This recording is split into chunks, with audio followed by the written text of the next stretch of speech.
अस्सलाम वालेकुम नाज़रीन। आज जो इमिग्रेशन के मामले में बहुत सारी खबरें चल रही हैं, उसमें मुख्तलिफ चैनल्स के ऊपर जो सर मनीर साहब, फैसल मनीर साहब का प्रोग्राम भी चलते हैं, जैसे जियो पे भी चल रहे हैं, 92 पे भी चल रहे हैं। तो हमने बहुत सारी कोशिश की और सर मनीर से रब्ता हो गया, जो माहिर कानूनदान है इमिग्रेशन, उनसे बात करते हैं। अस्सलाम वालेकुम सर। जी वालेकुम सलाम। नईम साहब कहते हैं। ठीक है, अल्हम्दुलिल्लाह। तो सर, अभी जो इमिग्रेशन की जो करंट सूरत हाल है वो चल रही है, वो बताएं। आपके मुख्तलिफ चैनल के ऊपर इंटरव्यू भी चल रहे थे। जी जज़ाकल्लाह। मेरा साहब सबसे पहले माजरत कि थोड़ा सा लेट हो गया आपके साथ इंटरव्यू करना। जी जी मैं भी ज्यादा था, तो दूसरी बात है कि इसमें कोई शक नहीं कि इस वक्त जो इमिग्रेशन की मौजूदा पॉलिसीज हैं उसमें बहुत तेजी से डे बाय डे चेंजेस आ रही हैं। गवर्नमेंट जो है फाइनेंशियल रिक्वायरमेंट आपका अल्लाह भला करे, गवर्नमेंट होम ऑफिस की फीसेज, कोई ऐसा इशू नहीं है। और बहुत सारे वीजा कैटेगरीज में डिपेंडेंट्स को खत्म किया जा रहा है, कुछ वीजा खत्म किए जा रहे हैं, उनकी जगह पे सख्त पॉलिसी लाई जा रही है। तो ये तो इस वक्त जो है यूके का एक हॉट टॉपिक है। और क्योंकि इस वक्त गवर्नमेंट जो है वो इलेक्शन के लिए इस साल तैयारी कर रही है, तो आपको यू नो बेटर देन कि आप समझते हैं कि ये एक गवर्नमेंट जो है वो एक बिफोर इलेक्शन एक जो इमिग्रेंट्स को कट डाउन करना, कैप लगाना और लोगों को ये बताना, लोकल लोगों को कि जी हम इमिग्रेशन में बहुत स्ट्रिक्ट हो गए हैं, ये एक वोट के पॉलिसी होती है जिस पर अमल हो रहा है। सर, एक और बात बताएं कि पिछले दिनों में ये खबर चल रही थी कि आइंदा जो इमिग्रेशन कराएंगे वो इंग्लैंड के बजाय अफ्रीका के मुल्कों में भेज देंगे। हाँ, बहुत अच्छा सवाल किया। देखें नहीं सर, इसमें होम ऑफिस ने इससे पहले भी यही पॉलिसी, आपको पता है कि डेविड बोरिस जॉनसन के दौर में बनी और उसमें उन्होंने एक बकायदा ट्रीटी साइन किया। रवांडा पॉलिसी की बात आप कर रहे हैं, और रवांडा पॉलिसी के बारे में आपको पता है कि इंटरनेशनल कोर्ट से फिर उस मामले को खत्म किया गया। फिर गवर्नमेंट ने इसको एक एफर्ट की कि किसी तरीके से इसको इम्प्लीमेंट किया जाए। तो हमारी जो सुप्रीम कोर्ट है, यूके की सुप्रीम कोर्ट, उसने गवर्नमेंट की इस पॉलिसी को डिक्लेयर कर दिया कि ये पॉलिसी पे इम्प्लीमेंटेशन नहीं हो सकती। क्यों? हमारा असाइलम सीकर रवांडा अगर भेजा जाएगा तो वो वहाँ पे सेफ नहीं होगा, और वहाँ पे बहुत सारे आपको पता है लॉ एंड ऑर्डर की सिचुएशंस हैं। और सुप्रीम कोर्ट ने इसमें बड़ी डिटेल जजमेंट दी कि ये जो है रवांडा पॉलिसी इलीगल है। लेकिन अनफॉर्चुनेटली उसके बाद गवर्नमेंट ने इसको एक नया ट्रीटी साइन किया। और आपको पता है यहाँ का यूके के लॉज हैं कि अगर ये पार्लियामेंट से ये बिल पास हो जाए तो फिर उसको सुप्रीम कोर्ट में कॉल इन क्वेश्चन नहीं किया जा सकता।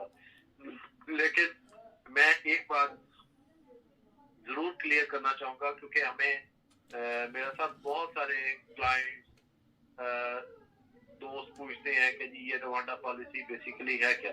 तो ये बेसिकली रवांडा पॉलिसी जो है, जो लोग बोट के जरिए आ रहे हैं, यानी इधर से इंग्लिश चैनल से, उनके लिए असल में ये पॉलिसी बनाई गई थी। क्योंकि रोज ब्रेक्जिट के बाद, एग्जिट होने के बाद, जब यूके गवर्नमेंट ने ब्रेक्जिट को एग्जिट कर दिया, क्लियर कर दिया, तो एक बहुत बड़ा एक जिसे कहना चाहिए एक high volume of number of cases लोग जो है यहाँ आने शुरू हो गए। रोज 10-10 हजार वोटों में आने शुरू हो गए। यकीनन इस मामले में गवर्नमेंट बहुत बजा थी, सच्ची थी कि उन इतने इलीगल इमिग्रेंट्स जो कि क्रॉस द बॉर्डर आ रहे हैं उनको किस तरह हम लोग रखेंगे। गवर्नमेंट को डिफिकल्टीज हैं गवर्नमेंट को रखने में, उनको फाइनेंशियल सपोर्ट देने में।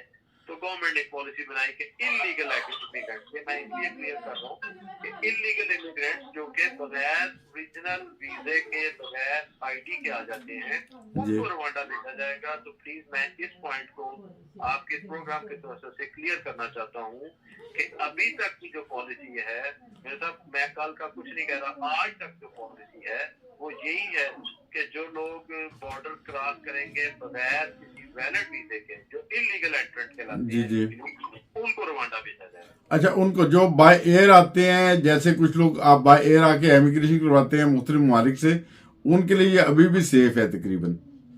देखें मेरे साथ अब इसमें असाइलम की कैटेगरीज हैं 1, 2, 3। जो लोग बगैर वैलिड वीजे के यूके में आएंगे, जरा समझें, वैलिड वीजे के यूके में आएंगे वो will be treated illegal immigrant.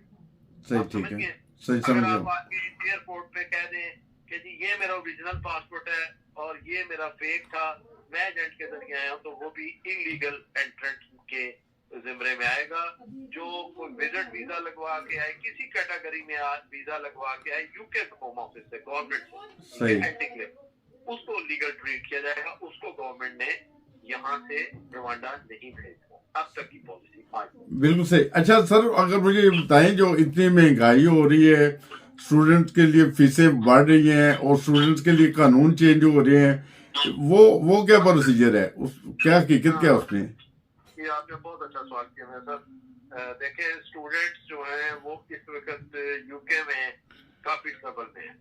एक तो जुलाई में इन्होंने अनाउंस किया कि जी जो जनवरी, ये वाला जनवरी जिसमें आज हम बात कर रहे हैं, ये स्टूडेंट जो यहाँ जनवरी में आएंगे इनटेक लेके, उनको वो अपने बीवी बच्चों को साथ नहीं ला सकते पीएचडी और रिसर्च वर्क के। तो एक तो ये हो गया। दूसरा ये है कि यहाँ के स्टूडेंट्स को अगर वो स्टडी कंप्लीट करते हैं अपने कास्ट के मुताबिक, तो वो वहाँ पे यहाँ पे स्विच कर सकते थे किसी भी बिजनेस वीजे में, किसी स्किल्ड वर्कर वीजे में, और वो एक उनको एक पैकेज दिया जाता था कि पीएसडब्ल्यू, जिसे पोस्ट ग्रेजुएट वीजा कहते हैं, कि 2 साल कोई बच्चा बच्ची यहाँ स्टूडेंट पूरा कर लेता है टाइम, तो वो उसको 2 साल का एक समझे एक रिलीफ दिया जाता है कि वो इस कंट्री में रह के अपनी जॉब फाइंड कर ले, कोई यहाँ पे कोई अपने आप को स्विच कर ले। और वो जो पीएसडब्ल्यू है मोहतरम मिर्जा साहब, वो भी गवर्नमेंट अब उसको या तो बहुत सख्त कर देगी, या उसका टाइम कम कर देगी, या उसको खत्म कर देगी, या उसमें उन स्टूडेंट्स को बेनिफिट दिया जाएगा पीएसडब्ल्यू का 2 साल का, कि जो बहुत हाई ग्रेड्स नहीं है। तो अनफॉर्चुनेटली ये भी सेटबैक है। एक सेटबैक और किया गवर्नमेंट ने, वो ये है कि जुलाई में जाके उन्होंने ये कह दिया कि जो पिछले साल कि जी ये स्टूडेंट्स जो है ये अब फॉरेन स्किल वर्कर में कन्वर्ट नहीं कर सकेंगे अनटिल अनलेस जब तक वो स्टडी कंप्लीट नहीं कर लेते या सक्सेसफुली पास नहीं कर, यानी उसको डिग्री जो है उसको पास नहीं कर लेते, यानी वो कामयाब नहीं होते। तो उसमें भी लूप होल्स हैं कुछ में। अगर आपने कैश के मुताबिक अपना जो स्टडी पीरियड है वो पूरा किया है, तो अब भी आप उसमें काफी चांसेस हैं कि वो आप स्किल वर्कर पे उसको मूव कर सकते हैं। अगर आपने कास्ट के मुताबिक अपना स्टडी पीरियड, आपने फीसें नहीं दी, आपने अटेंडेंस पूरी नहीं दी, तो दे विल हो सकता है कि होम ऑफिस को वो नोटिफाई कर दें कि आपने अपना कोर्स कंप्लीट नहीं किया, तो फिर आपके लिए यहाँ से आपको वापस ही जाना पड़ेगा। फिर आपके लिए यहाँ पे किसी और वीजा कैटेगरी में स्विच होने का चांस बहुत कम हो जाएगा। अच्छा, बहुत शुक्रिया। मुझे ये बता दें कि अटेंडेंस कितनी होनी चाहिए लीगल तौर पे, जो कम से कम जो है? वैसे बहुत अच्छा सवाल है। जब आप किसी भी कंट्री से स्टूडेंट वीजा अप्लाई करते हैं तो आपको एक कैश इशू होता है, जो कि कंफर्मेशन होती है इस बात की कि आपको ये कोर्स स्टडी आपको अप्रूव किया गया, यूनिवर्सिटी उसको लिखती है, और उसमें ending period of the course लिखा होता है। जिस तारीख तक आपने अपना टर्म पूरी करनी है, इतनी आपने टर्म में ये फीसें देनी है। अगर आपने उसमें बीच में आप छोड़ गए, आपने यूनिवर्सिटी जाना ही छोड़ दिया है, तो वो आपको वो आपका पोर्टल बंद करके होम ऑफिस को नोटिफाई कर देंगे कि जी आप रेगुलर स्टूडेंट नहीं रहे, आप यूनिवर्सिटी से स्किप कर गए हैं। तो दैट मीन्स कि आप जो है वो नॉन अटेंडी हो जाएंगे, और आप एक तरह से आपके सक्सेसफुली अपना कैद के मुताबिक जो टर्म है वो पूरी नहीं की, तो आपको एक तरह से ये फेल समझा जाएगा इसको। अच्छा, अगर कोई स्टूडेंट है वो अटेंडेंस उसकी पूरी नहीं होती, और जैसे आपने भी सूरत बताई है, तो उस सूरत में उसका वीजा कैंसिल भी हो सकता है, या कोई ऐसा इशू भी हो सकते हैं? हाँ जी, देखिए वही मैंने अभी आपको किया कि जब यूनिवर्सिटी देखती है कि एक स्टूडेंट नहीं आ रहा, फीस नहीं दे रहा, फीस कोई बिग वॉल ऑफ चाइना नहीं है, वो तो यूनिवर्सिटी बाद आपको अकोमोडेट कर देती हैं, बाद फीसें आपको किस्तें करके भी ले लेते हैं, उसका ये कतई मकसद नहीं है। लेकिन अगर यूनिवर्सिटी ये देखती है कि आप टोटली फेल्ड हैं, आप फीसें भी नहीं दे रहे, अटेंडेंस भी नहीं दे रहे, कोर्स भी अटेंड नहीं कर रहे, तो वो होम ऑफिस को, यूकेवी को इंटीमेट कर देते हैं, वो यूनिवर्सिटी इन्फॉर्म कर देती है कि ये स्टूडेंट हमारा डिफॉल्ट हो चुका है, हमने अटेंडेंस पूरी नहीं है, या किसी भी रीजन की वजह से व्हाटएवर जो भी है, अगर वो उनको नोटिफाई कर देता है, तो दैट मीन्स कि आपने वो कोर्स अप्रूव जो टाइम था उसके अंदर पूरा नहीं किया, और वो आप एक तरह से आप समझें कि आप آپ کا ویزا کینسل ہے, اور ہوم آفس آپ کو اسٹریٹ اوے ای میل کر دیتا ہے یا آپ کو میسج کر دیتا ہے کہ اب تو یہ یہاں تک میرے ساتھ پہلے 60 ڈیز کا ایک دیا جاتا تھا چانس, آپ ہوم آفس اسٹریٹ اوے یہ اسٹوڈینٹس جو ہیں ہمارے کسٹمرز, ہمارے کلائنٹس وہ آتے ہیں, تو ہم نے دیکھا ہے کہ اب ہوم آفس اس حد تک اسٹرکٹ ہو گیا ہے کہ ہوم آفس ای میل کر دیتا ہے کہ فورتھ وتھ, یعنی without any time, without any notice, آپ ابھی اسی وقت یہ کنٹری لیو کر دیں. اچھا, وہ سستی بھی ہو سکتی ہے. ہاں, اور وہ اتنی سختی ہے, بہت سارے کیسز میں آپ مجھے کیونکہ آ رہے ہیں تو میں نے دیکھا ہے کہ وہ جو ای میلز ہیں وہ دیکھ رہے ہیں, وہ ای میلز میں جب وہ آپ کو آتا ہے نوٹس, تو اس کے بعد میرے صاحب آپ اس کو کوئی آگے چیلنج بھی نہیں کر سکتے. اس قسم کی ہوم آفس سختی پہ اترا ہوا ہے. صحیح, بہت شکریہ سر. اگر وہ مناسب سمجھے تو آپ کا نمبر وغیرہ بھی شیئر کر سکتے ہیں دوستوں کے ساتھ کہ اگر کوئی آپ کوئی دوست, کوئی مطلب ہے جس کو کوئی ضرورت ہے, وہ مجھ سے ڈائریکٹ رابطہ کر سکتا ہے. آپ میری اجازت سے آپ میرا نمبر دے دیں, تو یہ سروسز ہمارے پاس ہیں. جو مجھ سے کوئی اسیسمنٹ کروانا چاہے, کوئی مشورہ لینا چاہے, میرے آفس میں بھی آ سکتا ہے, مجھے فون پہ بھی رابطہ کر سکتا ہے. جس طرح اس کے لیے کنوینئنٹ ہوگا اس کے مطابق ہم اس کو انٹرٹین کر سکتے ہیں. صحیح. دوستوں یہ بھی درخواست ہے کہ سر منیر سے آپ رابطہ کر سکتے ہیں, فیصل منیر صاحب سے. اور یہ بہت بیزی ہیں, ان کے پچھلے دنوں میں بہت سارے چینلز ان کے اوپر انٹرویوز چل رہے تھے.